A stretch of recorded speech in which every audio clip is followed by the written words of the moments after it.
আসসালামু আলাইকুম ভিউয়ার্স, আশা করি সবাই ভালো আছেন। তো ভিউয়ার্স, আজকের ভিডিওতে দেখাবো কিভাবে আপনারা যারা নতুন ভোটার হয়েছেন তারা কোনো রকম ঝামেলা ছাড়াই এক ক্লিকেই দেখা যাচ্ছে যে আপনার ফর্ম নাম্বার দিয়ে আপনার এনআইডি কার্ডটি বাহির করবেন। তো ভিউয়ার্স, অনেক সময় অনেকেই ফর্ম নাম্বার দিয়ে এনআইডি কার্ড বাহির করতে যান, অনেকেই সমস্যার সম্মুখীন হন। ঠিক আছে, তো আজকের ভিডিওটি যদি দেখেন কোনো রকম সমস্যার সম্মুখীন হবে না, কারণ আজকের ভিডিওতে A to Z সব কিছুই দেখাবো। আর ভিউয়ার্স, অনেকের ফোনে দেখা যাচ্ছে SMS আসে না, SMS না আসলেও আপনার ফর্ম নাম্বার দিয়ে আপনি কিন্তু এনআইডি কার্ডটি বাহির করতে পারবেন। তো আপনার দেখা যাচ্ছে ফর্ম নাম্বার দিয়েও আপনি বের করতে পারবেন, আপনার এনআইডি কার্ড নাম্বার দিয়েও বের করতে পারবেন। ঠিক আছে, আমি দুইটা প্রসেসই দেখাবো। তো আপনাকে শুরু থেকে যেহেতু দেখাবো, তো আমি এগুলো সব কিছু কেটে দিচ্ছি। তো কেটে দেওয়ার পর জাস্ট আপনারা কী করবেন, এখানে আপনার দেখতে পাচ্ছেন ব্রাউজার, আমি ক্রোম ব্রাউজার থেকে দেখাচ্ছি, আপনি যে কোনো ব্রাউজার থেকে করতে পারবেন। তো জাস্ট আপনি ব্রাউজারে চলে আসবেন। তারপর এখানে সার্চ বক্স আছে, সার্চ বক্সে আপনি লিখবেন সার্ভিসেস, আর ই লেখার সাথে সাথে দেখতে পাচ্ছেন এখানে একটা লিঙ্ক চলে আসছে, services.nidw.gov.bd এনআইডি। ঠিক আছে, এটা আপনার চলে আসছে। এখানে জাস্ট আপনি কী করবেন, সার্চ করে দেবেন। তারপর সরাসরি আপনার কাছে এরকম অপশান চলে আসবে। ঠিক আছে, এরকম অপশান আসলে জাস্ট আপনাকে কী করতে হবে, রেজিস্ট্রেশন করুন। অবশ্যই আপনাকে রেজিস্ট্রেশন করুন অপশানে ক্লিক করতে হবে। তো রেজিস্ট্রেশন অপশানে ক্লিক করলে আপনার কাছে এরকম অপশান চলে আসছে। এখানে জাতীয় পরিচয়পত্র নম্বর অথবা ফর্ম নাম্বার। তা আমরা যেহেতু দেখাচ্ছে ফর্ম নাম্বার দিয়ে এটা বাহির করব, সো আমরা ফর্ম নাম্বারটি দিয়ে দেবো। তো ফর্ম নাম্বারটি দিয়ে দেওয়ার সময় অনেকে যেটা ভুল করে যে এখানে ফর্ম নাম্বার যেটা সেটা দিয়ে দেয়। তো ফর্ম নাম্বার এভাবে দিলে হবে না, আমি যেভাবে দেখাচ্ছি সেভাবে আপনি কাজ করবেন। এখানে আপনাকে লিখতে হবে NID, বড় হাতে সব কিছু দেবেন, NIDFN। ঠিক আছে, NIDFN দেওয়ার পর আপনাকে এখন ফর্ম নাম্বারটি দিতে হবে। তো আমি এখন ফর্ম নাম্বারটি দিয়ে দিচ্ছি। দেখতে পাচ্ছেন আমরা NIDFN দেওয়ার পর এখানে ফর্ম নাম্বারটি দিয়ে দিয়েছি, কোনো রকম স্পেস নাই। ঠিক আছে, তারপর এখানে জন্ম তারিখটা দিয়ে দিতে হবে। তো আমি জন্ম তারিখটাও দিয়ে দিচ্ছি, জন্ম তারিখ দিয়ে দিলাম। তারপর আবারও দেখা যাচ্ছে যে মাসটা দিয়ে দিলাম, তারপর বছরটা দিয়ে দেবো। তারপর এখানে দেখতে পাচ্ছেন একটা ক্যাপচার, এখানে আপনি ভালো করে দেখেন, এখানে একটা ক্যাপচার দিবে তারা। যতবার আপনি এখানে ক্লিক করবেন ততবার এখানে একটি ক্যাপচার দিবে, সেই ক্যাপচারটা এখানে আপনাকে সঠিকভাবে বসাতে হবে। তো আমি ক্যাপচারটি বসিয়ে নিচ্ছি। এখানে 3, তারপর P আছে ছোটো হাতের, তারপর KPB। ঠিক আছে, তো আমি এই সকল কিছু দিয়ে দেওয়ার পর এখানে সাবমিট অপশানে ক্লিক করব। সাবমিট অপশানে ক্লিক করার পর দেখবেন যে এই তো আমার কাছে পরের স্টেপটা চলে আসছে। যদি আপনাদের কাছে পরের স্টেপ চলে আসে তার মনে করবেন আপনার এনআইডি কার্ডটি হচ্ছে যে চলে এসেছে অনলাইনে, আপনি বাহির করতে পারবেন। এখানে আপনার বিভাগটা দিয়ে দিতে হবে, আপনি যে বিভাগ থেকে। তো আমি আমার বিভাগটা দিয়ে দিচ্ছি, তারপর জেলাটা দিয়ে দেবেন। আমি জেলার নামটি দিয়ে দিচ্ছি, উপজেলা দিয়ে দেবেন। তো উপজেলা দেওয়ার পর জাস্ট আপনারা আবারও স্থায়ী ঠিকানাটা দিয়ে দেবেন, বিভাগ, জেলা এবং থানার নামটি দিয়ে দিবেন। তো জাস্ট সিলেক্ট করে দেওয়ার পর জাস্ট পরবর্তী অপশানে ক্লিক করবেন।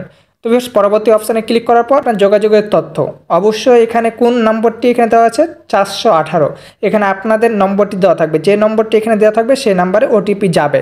তো এখানে সেই নাম্বারে ওটিপি যাবে, সেই নাম্বারটি আপনাকে আপনার কাছে রাখতে হবে। তো আমি ওটিপি পাঠানো অপশানে ক্লিক করে দেবো।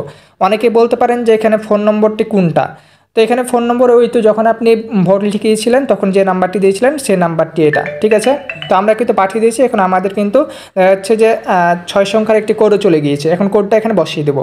তো ভিউয়ার্স দেখতে পাচ্ছেন এখানে একটা টাইম উঠছে, এই টাইমের ভিতরে আপনাকে জাস্ট এখানে কোডটা দিয়ে দিতে হবে, না হলে আবার পুনরায় কোডটা আপনি দিয়ে দিতে পারবেন। তো আমার কোড চলে এসেছে, আমি এখন পরবর্তী অপশানে ক্লিক করে দেবো। ঠিক আছে, তো জাস্ট পরবর্তী অপশানে ক্লিক করব। আর এখানে দেখতে পাচ্ছেন এখানে কিন্তু তার নাম্বারটি দিয়ে দিয়েছে, এই নাম্বারে কিন্তু কোডটা গিয়েছে। তো এখানে পরবর্তী অপশানে আমি জাস্ট ক্লিক করে দেবো। তো বেশ পরবর্তী অপশানে ক্লিক করার পর এখানে পরের স্টেপটা চলে এসেছে। এই পরের স্টেপটা আপনাকে কমপ্লিট করার জন্য অবশ্যই এনআইডি ওয়ালেট এই অ্যাপ্লিকেশানটি ইনস্টল করতে হবে। অ্যাপ্লিকেশানটি ইনস্টল করার জন্য আপনি প্রথমত প্লে স্টোরে চলে যাবেন। তো আমরা প্লে স্টোরে চলে আসলাম।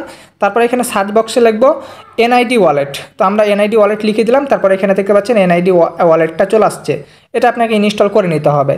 তো ইনস্টল করার পর এটা একটু সেট আপ করতে হবে, আমি সেট আপটা দেখে দিই। তারপর দেখতে পাচ্ছেন আমরা অ্যাপ্লিকেশনটি ইনস্টল করে নিয়েছি, জাস্ট আমরা ওপেন অপশানে ক্লিক করে দেবো। ঠিক আছে, তো আমরা যেভাবে দেখেছি সেভাবে আপনি কাজগুলো করবেন। তারপর এখানে বাংলা অপশানে ক্লিক করে দেবেন। ঠিক আছে, তারপর এখানে এগ্রি অ্যান্ড কন্ডিশন এই অপশানে ক্লিক করে দেবেন। তারপর ক্যামেরা চালু করুন, তো এখানে ক্যামেরা চালু করুন অপশানে ক্লিক করবেন। তারপর এখানে পারমিশনটা দিয়ে দেবেন। ঠিক আছে, তো আমি পারমিশন দিয়ে দিচ্ছি।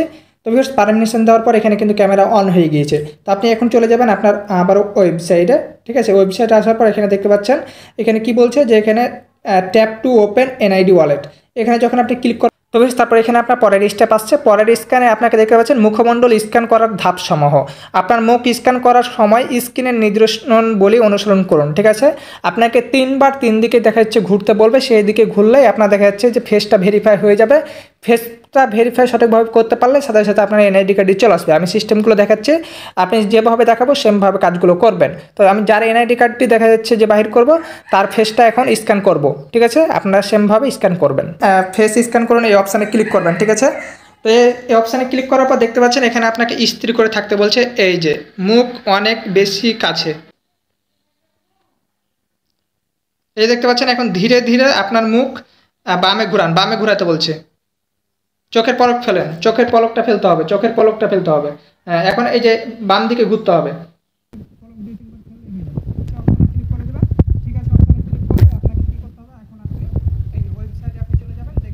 তো বেশ, তারপর দেখতে পাচ্ছেন আমরা আপনাকে পাসওয়ার্ড দিয়ে আপনার অ্যাকাউন্টে সুরক্ষা করার পরামর্শ দিচ্ছি।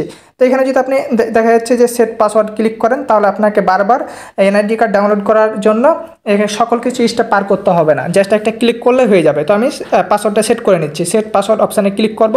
তারপর এখানে দেখতে পাচ্ছেন ইউজার নেম, একটি ইউজার নেম আপনি দিয়ে দেবেন। তো দেখতে পাচ্ছি আমি একটি ইউজার নেম এবং দেখাচ্ছে পাসওয়ার্ড দিয়ে দিয়েছি। তারপর এখানে আপডেট অপশানে ক্লিক করব। আপডেট অপশানে ক্লিক করার পর দেখা যাচ্ছে যে এই ইউজার নেমটি অনেকে ব্যবহার করে নিয়েছে, তো আমি দেখা যাচ্ছে ইউজার নেম দিয়ে দিলাম। আবার আপডেট অপশানে ক্লিক করব, ঠিক আছে? আপডেট অপশানে ক্লিক করলে এটা আপডেট হয়ে গেল। এখানে আমি সেভ অপশানে ক্লিক করে দিলাম, সেভ অপশান সেভ হয়ে গেল। তারপর দেখতে পাচ্ছেন আলিম আহমেদের সকল কিছু এখানে চলে আসছে। তবে আপনার এনআইডি কার্ডটি আপনি ডাউনলোড করবেন। তো ডাউনলোড করার জন্য আপনি নিজের দিকে আসবেন, ঠিক আছে? নিজের দিকে আসার পর এই যে ডাউনলোড এনআইডি কার্ড, তো ডাউনলোড এনআইডি কার্ড অপশানে আপনাকে জাস্ট ক্লিক করতে হবে। তারপর জাস্ট আপনার এনআইডি কার্ডটি ডাউনলোড হয়ে যাবে, ঠিক আছে? এখন আপনাকে পিডিএফ অপশানে ক্লিক করতে হবে, তারপর আপনার এনআইডি কার্ডটি আপনি দেখে নিতে পারবেন। তো ফাইনালভাবে দেখতে পাচ্ছেন আমরা আমাদের এনআইডি কার্ডটি দেখে নিতে পাচ্ছি। তো এভাবে আপনারা কিন্তু আপনার এনআইডি কার্ডটি দেখে নিতে পারবেন যে আপনার এনআইডি কার্ডটি অনলাইনে এসেছে কি না। তো এভাবে জাস্ট এই কাজটা করে আপনার এনআইডি কার্ডটি আপনি নিজে নিজে বের করে নিতে পারবেন। আর আপনি কী করবেন, আপনি যে কোনো কম্পিউটারের দোকানে যেয়ে জাস্ট এখানে শেয়ার অপশানে ক্লিক করে তাদের কম্পিউটারে এটা পাঠিয়ে দেবেন। তারপর সে আপনাকে আপনার এনআইডি কার্ডটি বাহির করে দিয়ে দেবে। আর ভিডিওটি যেহেতু খুবই গুরুত্বপূর্ণ, অবশ্যই ভিডিওটি বেশি করে শেয়ার করে দেবেন আপনাদের বন্ধুদের কাছে। তো ভিউয়ার্স, আজকের ভিডিও পর্যন্ত। ভিডিও কেমন হয়েছে কমেন্ট করবেন, ভালো লাইক করবেন, চ্যানেল হলে সাবস্ক্রাইব করবেন, আর পেজ হলে ফলো করবেন। ধন্যবাদ সবাইকে।